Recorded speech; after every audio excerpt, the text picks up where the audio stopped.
আমি আজও কালও আমি ক্ষমতা পাবোই, এবং আমি আমার জায়গা আমি ফিরে পাবো, এবং তার সব ট্রাস্টে যা যা করে রেখেছে, তার পারিবারিক trust, Yunus foundation, Yunus trust, এরকম হাজার রকমের ট্রাস্ট করে করে টাকা রেখেছে, ওই সবগুলি বাতিল করে দিয়ে ওই গরিব মানুষকে সব দিয়ে দেওয়া হবে, গ্রামের মানুষকে সব আমরা দান করে দেব।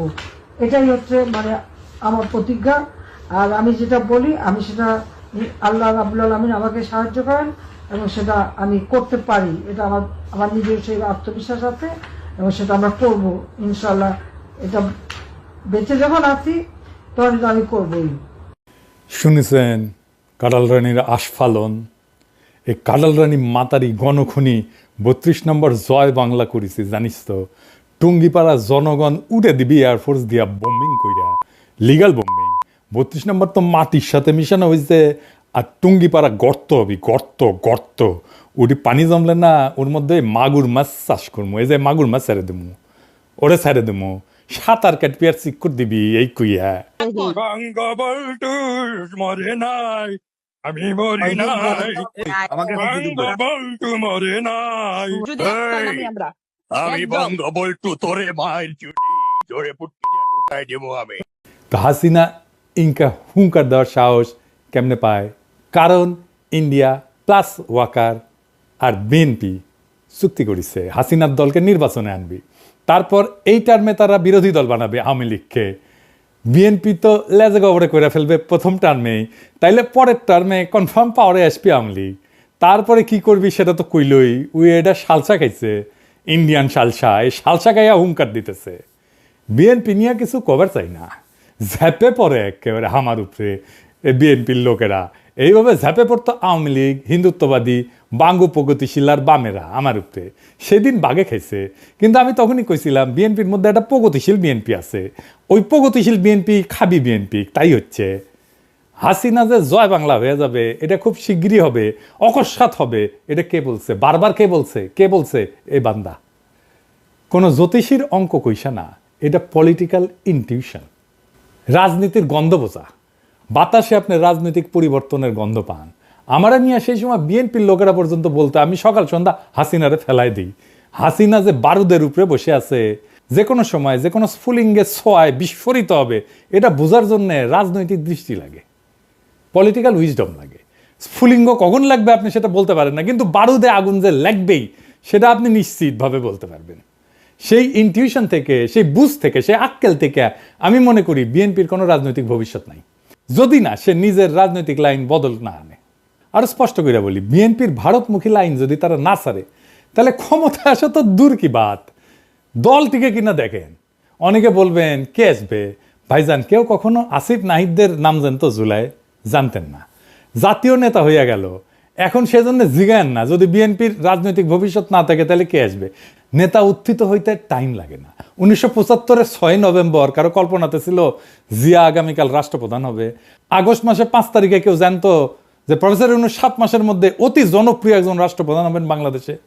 ইতিহাস তার নেতা তৈরি করে, নেতা তৈরি থাকে না।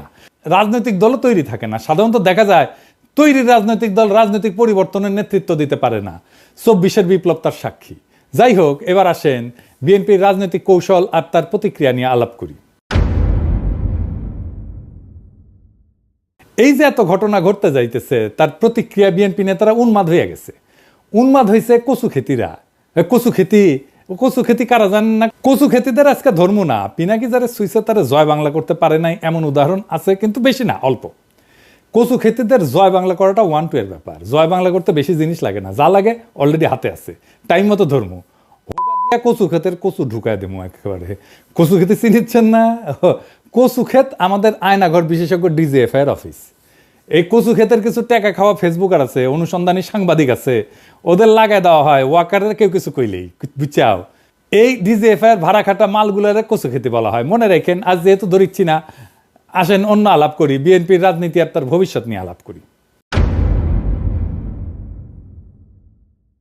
মঈন সাহেব আমেরিকাতে গেছেন বাংলাদেশ নিয়ে আলাপ করতে। রাগ ঢাক কইরে না, পত্রিকাতে আসিছে, খবর আসিছে। কয়েকদিন আগে মির্জা ফখরুল সাহেব বলছিলেন আমরা ভারতের পক্ষেও না, পাকিস্তানের পক্ষেও না, আবার আমরা আমেরিকার পক্ষেও না, ইংল্যান্ডের পক্ষেও না, আমরা বাংলাদেশের পক্ষে। বুঝলাম। তো এখন আমেরিকার যাইতেছেন কেন বাংলাদেশ নিয়ে আলাপ করতে? মানে আমেরিকার সাথে বাংলাদেশের ভাগ্য নিয়ে আলাপ করতে হবে কেন? পত্রিকায় কইতেছে বাংলাদেশ পরিস্থিতি নিয়ে মার্কিন কর্মকর্তাদের সঙ্গে বৈঠকের জন্য যুক্তরাষ্ট্রের ওয়াশিংটন ডিসিতে অবস্থানরত মঈন খান বলেন, তারপরে কিবা কইছে আর কি, ইংরেজিত কইছে, ইংরেজিত যেহেতু কইছে ঠিকই কইছে। বাংলাদেশ পরিস্থিতি মানে কি? মানে বাংলাদেশে কি হয়েছে যাতে আমেরিকার সাহায্য লাগবে? এখানে রয়টার্সের ব্যাপারটা বলি, এটা রয়টার্সে ছাপা হয়েছে, বুঝছাও? এটা দেখান এডিটর সাহেব, এটা রয়টার্স দিল্লি, ভালো করে দেখায় দেন এডিটর সাহেব, আসল রয়টার্স না, এটা রয়টার্স দিল্লি। এখান থেকে রুমা পাল বলে একজন ছিল, হাসিনার ফেসিবাদকে সার্ভিস দিয়ে গেছে, এইটা রয়ের মাউথপিস। সে বলতেছে ইংরেজি যেহেতু কইছে তাহলে ঠিকই কইছে, তাই না? কইতেছে an unelected interim government led by Nobel Peace Prize laureate Mohammad Yunus has been running the South Asian country of 173 million since August after deadly student-led protest forced Prime Minister Sheikh Hasina, a long-time India ally, to flee to New Delhi. মানে হইতেছে professor ইউনূসের সরকার unelected, অনির্বাচিত। দেখলেন তো? এইবার শোনেন মির্জা ফখরুল কইতেছে unelected সরকার আর unelected সরকারের শক্তির মধ্যে অনেক পার্থক্য আছে। শুনেছেন কেমনে রয়ের মাউথপিস রয়টার্স দিল্লি আর মির্জা ফখরুলের কথা একই হইয়া যায়, একই জায়গা থেকে আসে জিনিসগুলা। অবাক লাগে না আপনাদের? কিভাবে ইন্ডিয়ার ইনক্লুসিভ ইলেকশন আর ওয়াকারের ইনক্লুসিভ ইলেকশনের কথা একই হইয়া যায়, দেখি চাও তো? মির্জা ফখরুল আরো কিছু কথা কইছে, আসেন শুনে দেখি। সে কইতেছে ইলেক্টেড সরকার হইলে সেটা শক্তিশালী সরকার হবে। নির্বাচন হলেই জনগণের সমর্থন পাবে, সেই সরকারটার শক্তি আর আনইলেক্টেড সরকারের শক্তির মধ্যে অনেক পার্থক্য আছে। খারান মির্জা ভাই, হাসা লাগবে। আমি না ঘোড়ায় হাসতেছে। শুনেন হাসিটা শুনেন। শুনেছেন আপনার কথা শুনে আজকাল ঘোড়ায় হাসে। নির্বাচিত সরকার হইলে শক্তিশালী সরকার হয়, তাহলে সাত্তার সরকারকে পাছায় লাথি দিয়া খেদায় এরশাদ ক্ষমতা নিল কেমনে? নির্বাচিত সরকার ছিল না, মেলা ভোট পাইছিল। খালেদা জিয়ার প্রথম টার্মে হাসিনার দল 180 দিন হরতাল আর নৈরাজ্য করলো কেমনে? ইলেক্টেড সরকার ছিল না ওই সময়, খালেদা জিয়ার সরকার। 111 হইলো কেমনে? কার ক্ষমতায় থাকার টাইমে? বিএনপি ক্ষমতার টাকার টাইমে না? নির্বাচিত সরকার ছিল না, ঠেকাতে পারলেন না কেন? 64 জেলায় বোমা হামলা ঠেকাতে পারলেন না কেন? জিয়া কি ইলেকশনে ক্ষমতা এসেছিল? ওনার সরকার কি দুর্বল ছিল? হ্যাঁ, যখন ইলেকশন করেছে তখনই উনি দুর্বল হয়ে গেছেন। আর রয়টার্সরা বলি, শেখ মুজিব কি ইলেক্টেড প্রেসিডেন্ট ছিল বাংলাদেশের? নেহরু কি ইলেক্টেড প্রাইম মিনিস্টার ছিল 1947 থেকে 1951 পর্যন্ত? লেনিন কি ইলেকশন করে ক্ষমতা নিছিল? মাও সেতুং কি ইলেকশন করে ক্ষমতা নিছিল? বাংলাদেশের ইলেকশন নিয়ে এত মাথা ব্যথা কেন তো করে? সরকারের বৈধতার জন্য ইলেকশন জরুরি না। ক্ষমতাকে অভিষিক্ত হইতে হয় জনগণের ভালোবাসায়, সমর্থনে। 1975-এর 15ই আগস্টে সোহরাওয়ার্দীর বডিগার্ড জয় বাংলা হওয়ার পরে জনতা পথে নামে আসা অভিষিক্ত করেছিল নতুন ক্ষমতাকে। প্রফেসর ইউনূস ছাত্র জনতার রক্তাক্ত বিপ্লবের মধ্যে দিয়ে ক্ষমতা এসেছে। উনি জনতার রক্তে, কান্নায়, ত্যাগে, ভালোবাসায় অভিষিক্ত। উনি আমাদের সুপ্রিম কমান্ডার, উনি আমাদের রাষ্ট্রের অবিসংবাদিত নেতা। তাই রয়টার্সের প্রতিবেদনে বিএনপি কইছে নির্বাচন ডিসেম্বরে পরে গেলে অস্থিরতা তৈরি হইতে পারে। হ্যাঁ, সতর্ক করিছে নাকি? বিএনপির লোকেরা একটা কাটপিস করে আমার ভিডিও বানাইছে আমার বক্তব্য নিয়ে, যে আমি কইছি বিএনপি একটা গণতান্ত্রিক রাজনীতি করা দল, নির্বাচন তো চাইবেই। কথা সত্য, আমি এটা বলছি, কথাটা আমি এখনো বলি। বিএনপির নির্বাচন চাওয়াতে তো কোনো সমস্যা নাই, আমার কারোই নাই। আমার সাথে শয়তানি করিবেন না, ইনকে কইরা শয়তানি করলে কিন্তু শয়তানি হামদাই দিব পিছন দিয়া। আমি এখনো সেটা বলি যে নির্বাচন চাওয়ার অধিকার আছে বিএনপির। নির্বাচন চাওয়ার জন্য আপনার কোনো সমালোচনা করি নাই। সমালোচনা করিচ্ছি আপনারা সংস্কার চাইতেছেন না, এমনকি বলতেছেন এই সরকার সংস্কার করলে সেটা ছুঁড়ে ফেলায় দেবেন। আপনাদের চাওয়া শুধু নির্বাচন নির্বাচন নির্বাচন। বুঝাই বলি, বিএনপির সাথে কেন আমাদের বিরোধ নির্বাচন নিয়ে? ক্ষমতা খুব আকর্ষণীয় জিনিস, একদম সেক্সের মতো, বুঝছাও? কিন্তু ক্ষমতার সেক্সের মধ্যে মিল কি জানেন? মনের একটা দেওয়ানার বিষয় থাকে দুই ব্যাপারেই। দুইজনের মনের মিল হইতে হয়, তাইলে শারীরিক সম্পর্কটা মধুময় হয়। এই সম্পর্কের মধ্যে কমিটমেন্টটা গড়ে ওঠে মন দেয়া নেয়ার মধ্যে দিয়া, যারা আমরা প্রেম বলি। শুধু শারীরিক সম্পর্কটা হইতেছে নির্বাচন আর ক্ষমতা, আর রাষ্ট্রের সংস্কার হইতেছে সেই প্রেমের মতো দেয়া নেয়ার সম্পর্ক, যেটা আপনার পূরণ করতে হবে। কারণ রাষ্ট্রের সংস্কার এই জুলাই বিপ্লবের একটা অন্যতম প্রধান লক্ষ্য ছিল। নির্বাচন তো কোনো দফাই ছিল না, নির্বাচন ছিল 9 দফায় নির্বাচন, ছিল না। ওই 9 দফায় ছাত্র সংসদ নির্বাচন ছিল, ওইটা তো আপনি আবার করতে চান না, কারণ আপনার ছাত্রদল হারবে। আপনি সেই শয়তান ডাকাত যারে অসহায় নায়িকা বলে, শয়তান তুই আমার দেহ পাবি মন পাবি না, আর আপনি কইয়া হাসি দিয়া কইতেছেন। আমি তো ওইটাই চাই। আপনাদের ভাষাও তাই ডাকাতের মতো, বাপ বাপ কইরা নাকি নির্বাচন দেবে প্রফেসর ইউনূস। আপনি চান হাসিনার রাষ্ট্র ঠিক একই রকম থাকুক, কারণ এইটাই ইন্ডিয়ার প্ল্যান। ইন্ডিয়ার রাজনীতি মানুষ বুঝে, বোকা না মানুষ। মানুষ এত বেকুব না। রাস্তায় নামার ভয় দেখান, হ্যাঁ নির্বাচন চান রাস্তায় নামে দেখেন, আপনার কর্মীরা নামে কিনা দেখেন, কত দ্রুত মাঠের মত পাল্টায় গেল। দেখেন, টের পাইছেন? সারা দেশের মানুষ চাইতেছে প্রফেসর ইউনূস আরো বেশি সময় থাকেন যেন। প্রফেসর ইউনূস যদি এখন বলে আমি চললাম, মানুষ রাস্তায় গড়াগড়ি দিয়ে কান্নাকাটি করে ওনার পথ আটকাইবে। প্রফেসর ইউনূসের বিরুদ্ধে আন্দোলনে নামলে পাবলিকের মাইর এটা মাটিত পড়বে না। ওইটা বাকশালীর বাচ্চা ফজলুরে জানাই দিয়েন। এটা তো এপ্রিল, মে, জুন, জুলাইয়ের শেষে দেখেন আপনার দলের পিছে কেউ নাই, আপনারা একা হইয়া পড়ছেন। আপনার দলের নেতা কর্মীরা এই ইন্ডিয়ান ডিসপেন্সারির দায় নিতে চাইবে না, চাওয়ার কথাও না। আপনাদের দলের অনেক স্পিরিটেড কর্মী দল ছাড়ছে, আপনাদের খোঁজ খবরই নাই। আমার কাছে আছে, আরও ছাড়বে সামনে। আমি যে ফর্মুলা দিছি ট্রানজিশনাল গভর্নমেন্টের, একমাত্র সেইটাই আপনাদের দল আর রাজনীতিকে বাঁচাইতে পারে। দেরি করলে আপনাদের লস, কারণ আপনাদের বার্গেন করার ক্ষমতা কমে যাবে। প্রফেসর ইউনূসের ক্ষমতা দীর্ঘায়িত হবে, এই জন্যে না যে উনি ক্ষমতায় থাকতে চান, বরং এই জন্যে জনগণ ওনাকে চায়।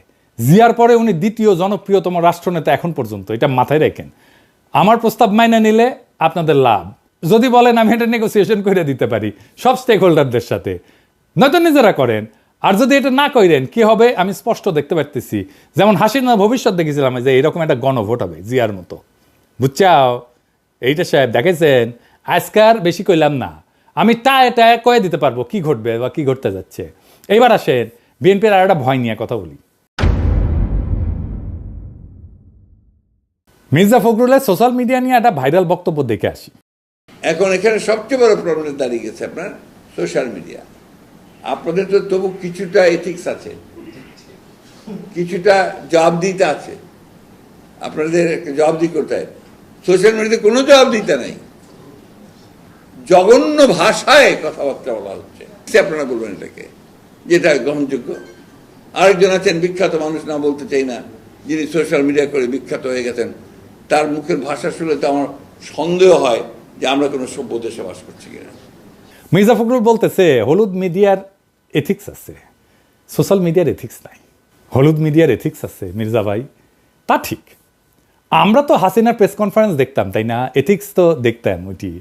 যারা 111 ঘটালো মিডিয়া থেকে, এথিক্স তো দেখছি, তাই না? ওইটি যারা ফ্যাসিবাদের বয়ান উৎপাদন করলো, এথিক্স তো দেখছি ওদের, তাই না? মিডিয়ার এথিক্স তো দেখলাম। যারা 21শে আগস্ট গ্রেনেড হামলার সময় এটা বিএনপির কাজ বলেছিল, এথিক্স তো দেখলাম।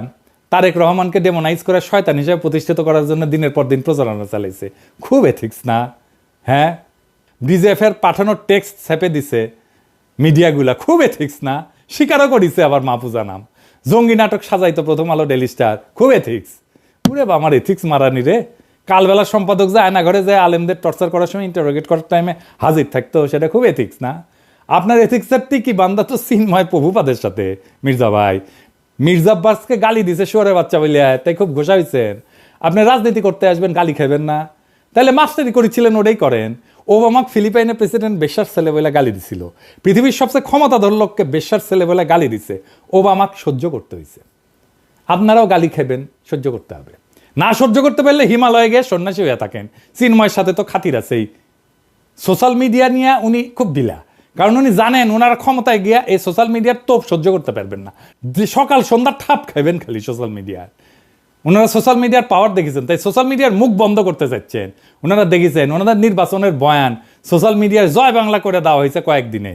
আবার কইছেন সোশ্যাল মিডিয়া কুতুব আবিষ্কার হয়েছে। শুনেন, সোশ্যাল মিডিয়াতে কিছু নতুন নতুন আমি বলি কুতুব আবির্ভূত হয়েছে। তারা বাংলাদেশকে কোথায় নিয়ে যেতে চায় আমি জানি না। তাদের ভাষা, তাদের বাক্য, তাদের কথা, বক্তব্য সম্পূর্ণ বাংলাদেশকে একটা রাজনীতিকে নিয়ে যেতে চায়। তারা গণতন্ত্রের দিকে নিয়ে যেতে চায় না। কেন মির্জা ভাই কুতুব দেখে ডরাইছেন?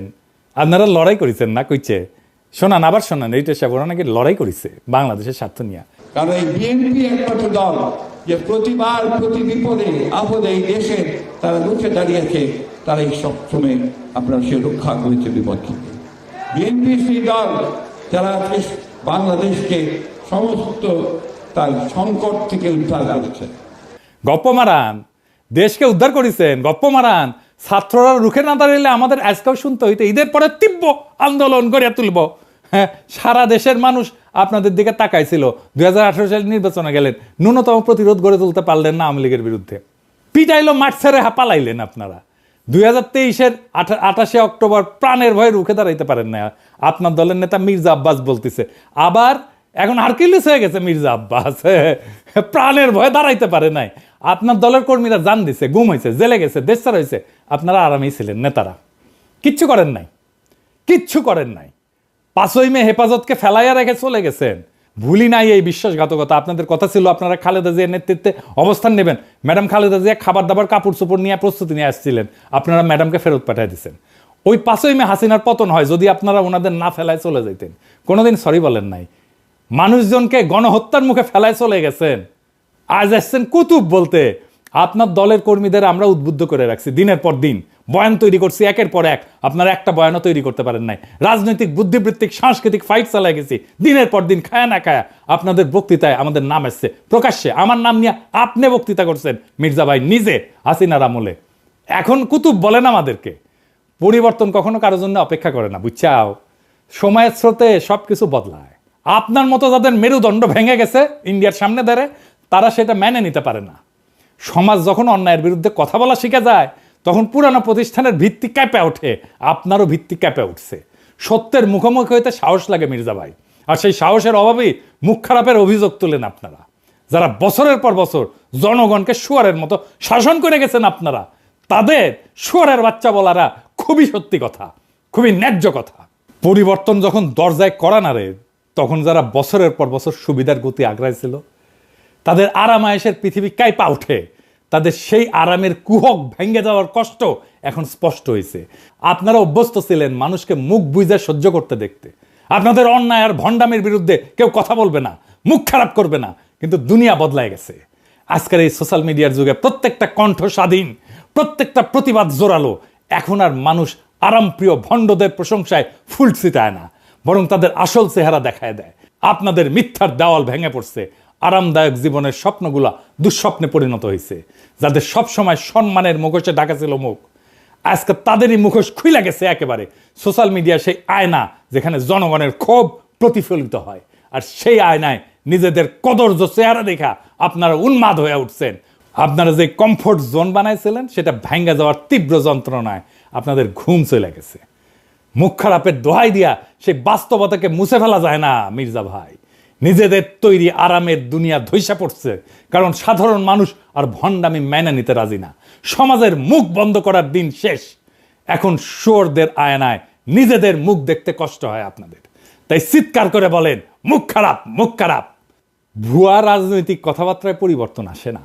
70 দশকের মঞ্চ কাঁপানো কথায় পরিবর্তন আসে না। এখন সময় কাজ কইরা দেখানোর, সমাধান দিয়া দেখানোর সময়। আপনাদের সময় আসছে এই পরিবর্তন মাইনা নেওয়ার। ক্ষমতা, দম্ভ আর ভণ্ডামি দিয়ে আর কতদিন টিকবেন? পরিবর্তনের হাওয়া চলমান। রুখে দাঁড়ানোর সাহস যাদের আছে, যাদের কণ্ঠ চিরকাল উচ্চারিত হবে। এই চিৎকার, এই আর্তনাদ, এইটাই সেই ভেঙে যাওয়া দুনিয়ার প্রতিধ্বনি। আর এই প্রতিধ্বনি বলে দিচ্ছে যে পরিবর্তন অবশ্যম্ভাবী। আপনাদের দম্ভের গম্বুজগুলো একে একে ভেঙে পড়বে, আর সেইখান থেকে বেড়ে আসবে এক নতুন বাংলাদেশ, যেখানে সত্য বলার সাহস কেউ কোনোদিন হারাবে না। আপনাদের সামনে সত্য উচ্চারিত হবে মুখ খারাপ দিয়াই। ইনকিলাব জিন্দাবাদ।